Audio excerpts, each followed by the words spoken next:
He smirked across the polished mahogany table, sliding the divorce papers toward her. "You signed the documents, Chloe.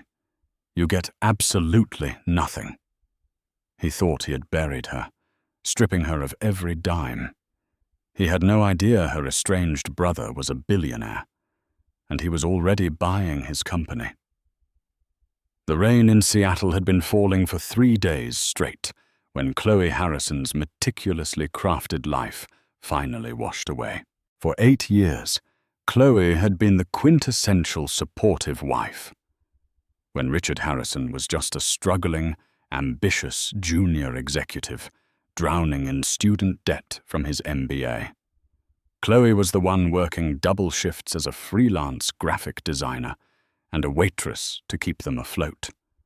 She had paid the rent on their tiny first apartment. She had ironed his shirts, managed his calendar, and smiled through endless corporate dinners with arrogant executives she despised.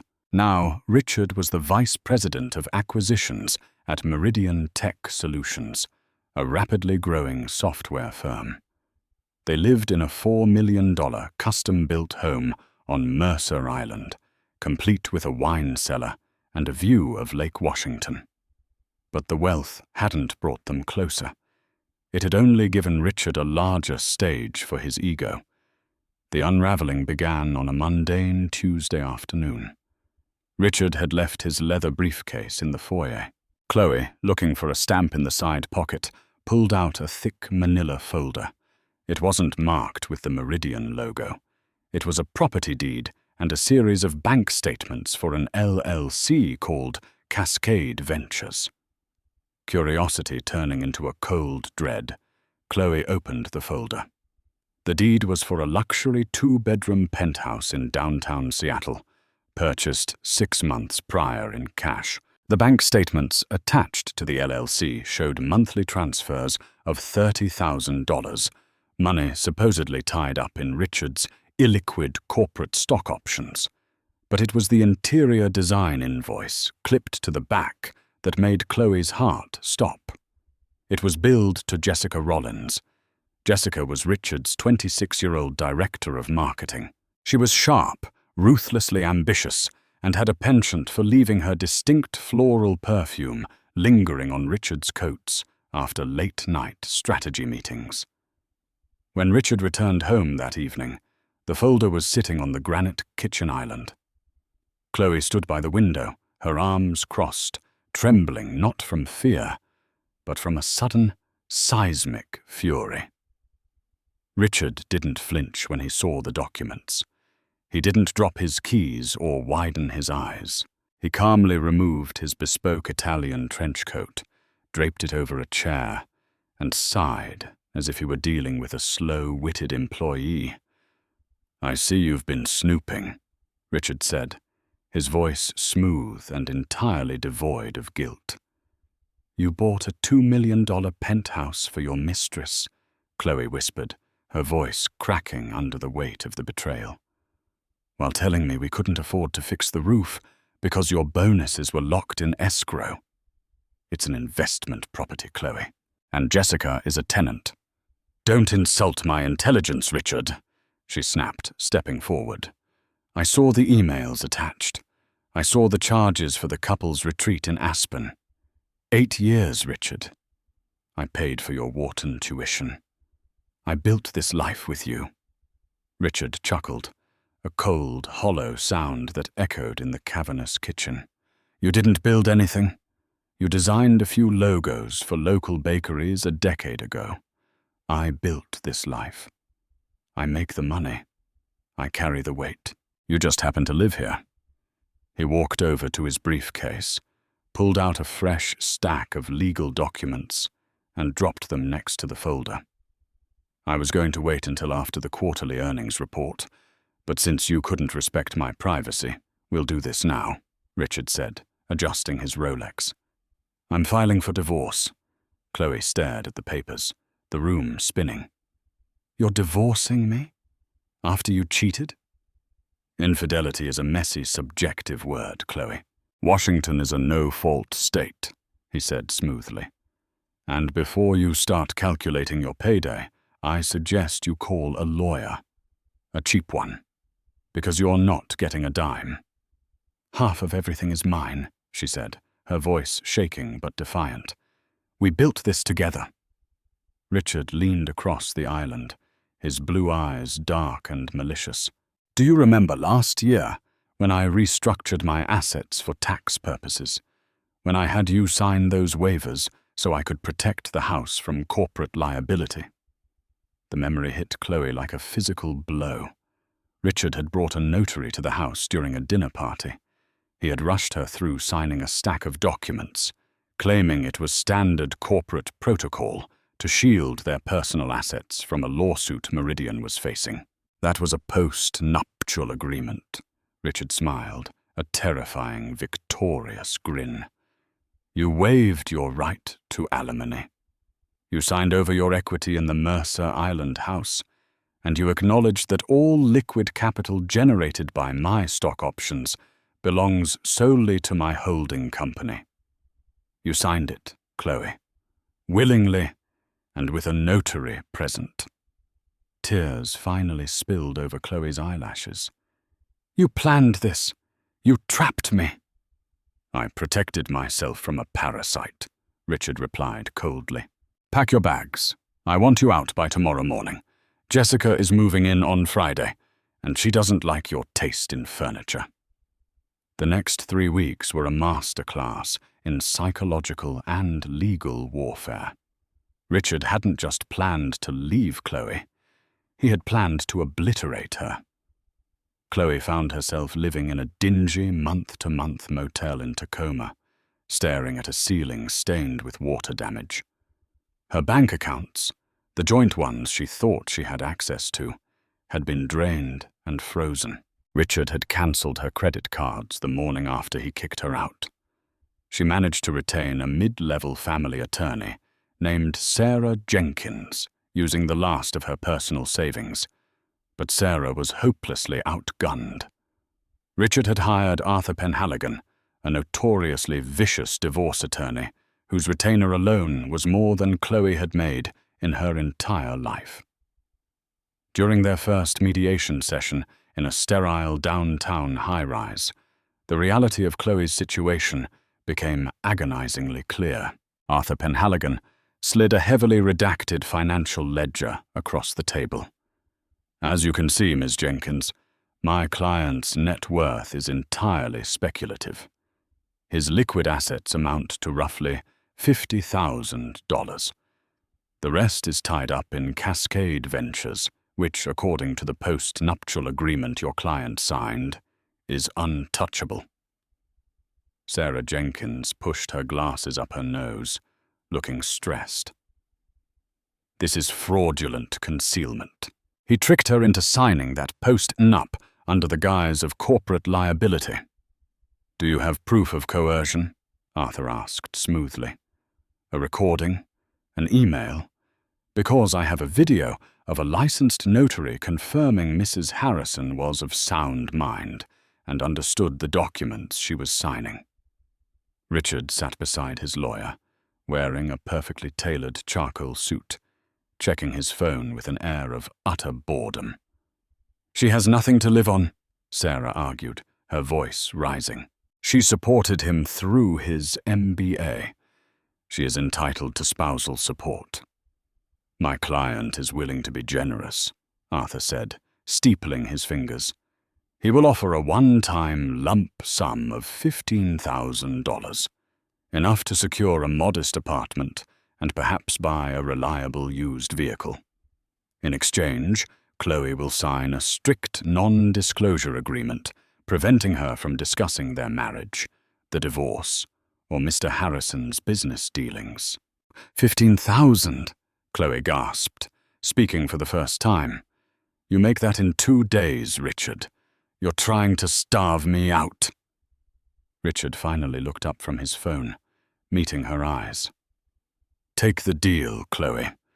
If we go to trial, I will drag this out for years. I will bleed your lawyer dry, and you will end up with nothing, paying my legal fees.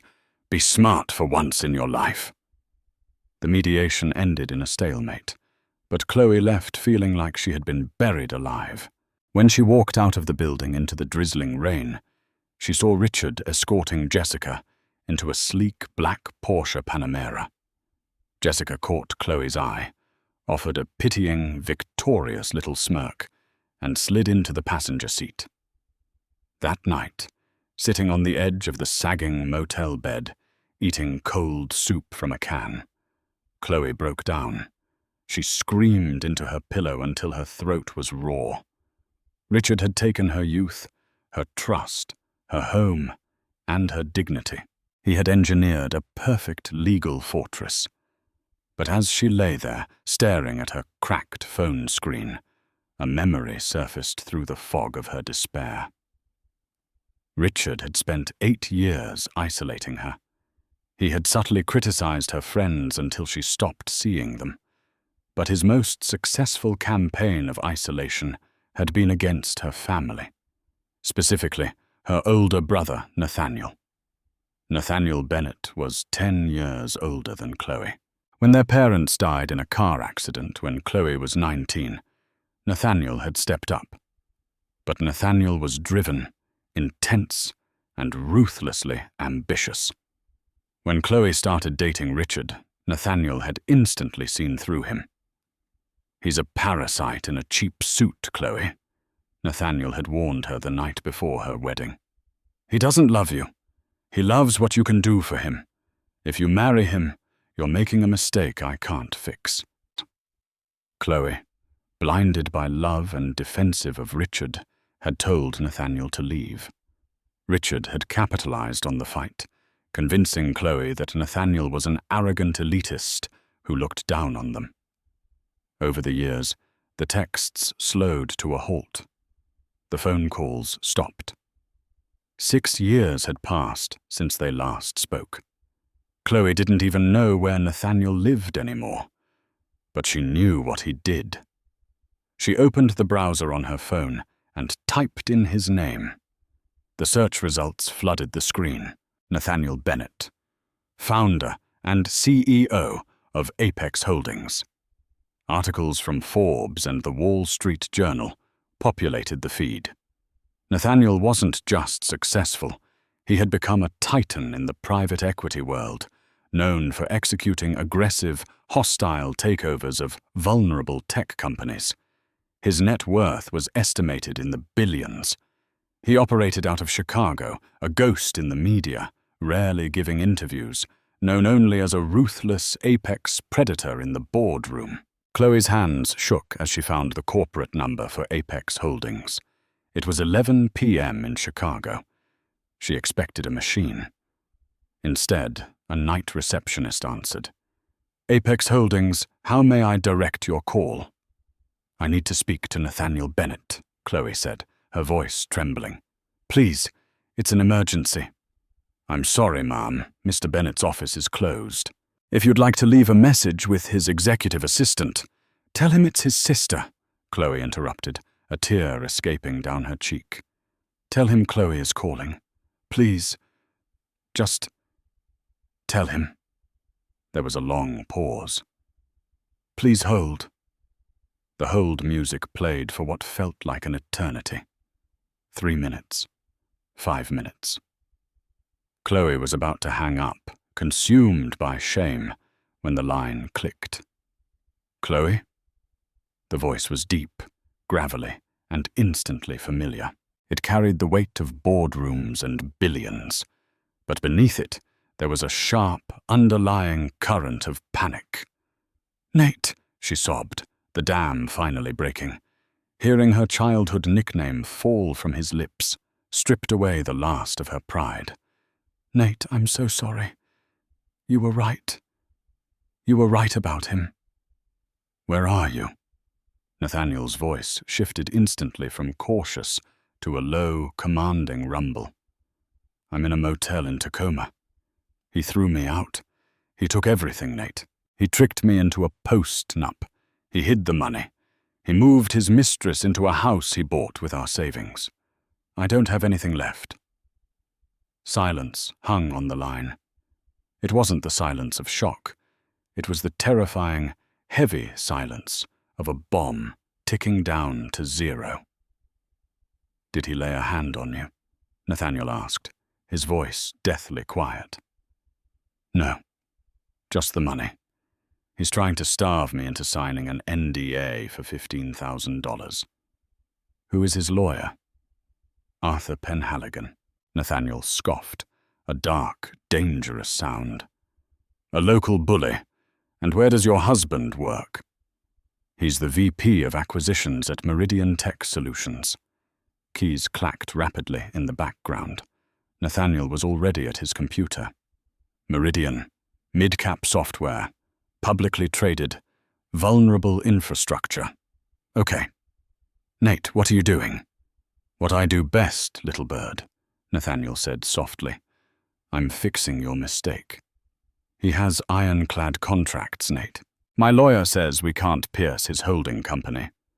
"Your lawyer is thinking like a divorce attorney. I think like a shark." Nathaniel's voice grew hard, vibrating with a terrifying promise. Richard wanted to play a game of leverage. He thought he was playing against a defenseless woman. He didn't realize he just sat down at the table with the house. "What do I do?" Chloe asked, wiping her eyes. "Pack whatever you have left. A black car will be outside your motel in 20 minutes to take you to the Four Seasons in downtown Seattle. I have a suite there under my name. Go to sleep." "Nate, thank you." "Get some rest, Chloe. Tomorrow I'm flying to Seattle. And when I land, Richard Harrison is going to learn what it actually means to lose everything." The line went dead. For the first time in a month, Chloe looked at the stained ceiling of the motel room and smiled. Richard thought he was the smartest man in the room. He was about to find out the room belonged to her brother. The morning after Chloe's desperate phone call, the atmosphere inside the Four Seasons penthouse was electric, with a cold, calculated vengeance. Nathaniel Bennett did not just arrive in Seattle. He descended upon it, accompanied by a trio of razor-sharp corporate attorneys from the elite firm Skadden, Arps, Slate, Mager, and Flom. Nathaniel turned the luxury suite into a war room before the sun even crested over the Cascade Mountains. Chloe sat wrapped in a plush cashmere blanket on the velvet sofa, sipping a latte. The dark circles under her eyes were still prominent, but the trembling had stopped. Watching her brother work was like watching a master conductor direct a symphony of destruction. "Family court is a trap designed to bleed the middle class dry," Nathaniel explained, pacing the length of the suite, his tailored navy suit completely unwrinkled despite the private red-eye flight. Richard spent years building a legal fortress around his assets, using that post-nuptial agreement. If we fight him in family court, Arthur Penhaligon will stall for 36 months. We aren't going to fight him for the marital assets, Chloe. We are going to obliterate the source of his wealth entirely. Nathaniel paused, pulling up a detailed financial dossier on the massive flat-screen television. It displayed the corporate structure of Meridian Tech Solutions, Richard's employer. "Richard is arrogant," Nathaniel continued, his voice dangerously smooth. "He funneled all his illicit marital funds into his holding company, Cascade Ventures. But where does Cascade Ventures get its revenue? From Richard's stock options and executive bonuses at Meridian. He thinks that money is untouchable because it's technically corporate performance compensation. But Meridian is a publicly traded mid-cap software company, and currently their stock is undervalued by 16%. Chloe frowned, trying to follow the high-level finance. "Nate, what does that mean?" "It means," Nathaniel smiled, a predatory gleam in his dark eyes, "I am buying his company." Over the next 2 weeks, while Richard and Jessica were busy picking out imported Italian marble countertops for their new penthouse, Nathaniel unleashed the full financial leviathan of Apex Holdings. He operated through a web of anonymous Delaware LLCs and proxy buyers to avoid triggering early SEC warnings. While Nathaniel engineered the corporate coup of the decade, Chloe remained entirely out of sight. Richard, believing he had thoroughly broken his wife, grew increasingly sloppy. He skipped 2 mandatory mediation sessions, sending his lawyer, Arthur Penhaligon, to offer insulting settlements. The latest offer came via email. A used 2018 Honda Civic and $5,000 for moving expenses. "He's trying to humiliate me," Chloe murmured, staring at her phone screen while Nathaniel reviewed legal briefs at the dining table. "Let him," Nathaniel replied without looking up. "Arrogance is an anesthetic. It numbs a man to the reality of the blade until his throat is already cut. Reply to Penhaligon. Tell him you concede. Tell him you want to finalize the divorce in court this Friday. Waive the remaining mediation." Chloe hesitated. "If I sign the papers on Friday, the post-nup is enforced. I walk away with nothing." "You won't be signing anything on Friday," Nathaniel promised, snapping his laptop shut. "On Friday, we introduce Richard to the consequences of his actions." Behind the scenes, Nathaniel's forensic accounting team had found something far more valuable than marital assets. By gaining internal access to Meridian's ledgers during the due diligence phase of the buyout, they audited Richard's department. They discovered exactly how Richard had afforded a $2 million penthouse in cash without triggering a massive tax event. Richard hadn't just hidden marital assets. He had actively engaged in corporate embezzlement, rerouting Meridian acquisition funds into Cascade Ventures through dummy vendor invoices. It was a federal crime. And now, the victim of that crime, Meridian Tech Solutions, was entirely owned by Nathaniel Bennett. The King County Courthouse was a towering, solemn structure of gray stone and polished marble. Rain lashed against the high windows of courtroom 4B as Judge Harrison Miller took his seat at the bench. Richard arrived looking like he had already won the lottery. He wore a custom Tom Ford suit, a smug smile plastered across his face. Beside him sat Jessica, flaunting a massive diamond tennis bracelet, and his attorney, Arthur Penhaligon, who was busy organizing a stack of final dissolution decrees. Chloe walked in precisely at 9 o'clock. She didn't look like the broken, weeping woman Richard had thrown out a month ago.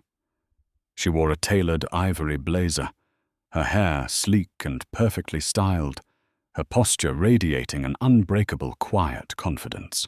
Richard leaned over to Jessica and whispered, "She spent her last dime on that outfit. She'll be sleeping in a shelter by next week." "All right, let's get this over with," Judge Miller sighed, adjusting his reading glasses. "Case number 24-D-0982, Harrison versus Harrison. I have the final dissolution of marriage documents here, enforcing the post-nuptial agreement dated last year. Mr. Penhaligon, I assume your client is ready to execute." "We are, Your Honor," Arthur said smoothly, standing up. "My client has been incredibly patient and is eager to put this unfortunate chapter behind him. We ask that the court finalize the decree immediately." "And for the respondent," Judge Miller looked at Chloe, who was sitting alone at her table. "Ms. Harrison, where is your counsel? I show a Sarah Jenkins on record." Before Chloe could answer, the heavy oak doors at the back of the courtroom swung open with a resounding thud. The ambient chatter in the room instantly died. Nathaniel Bennett strode down the center aisle. He moved with the terrifying, unhurried grace of an apex predator. Behind him walked 3 men in immaculate dark suits, carrying thick leather briefcases. Arthur Penhaligon frowned, turning around. "Excuse me, who are you?" "This is a private family court proceeding." Nathaniel ignored the lawyer completely. He walked past Richard, who was suddenly staring at Nathaniel with a confused, dawning sense of horror, and placed a heavy hand gently on Chloe's shoulder. "Your Honor," Nathaniel said, his voice deep and echoing through the silent courtroom. "My name is Nathaniel Bennett.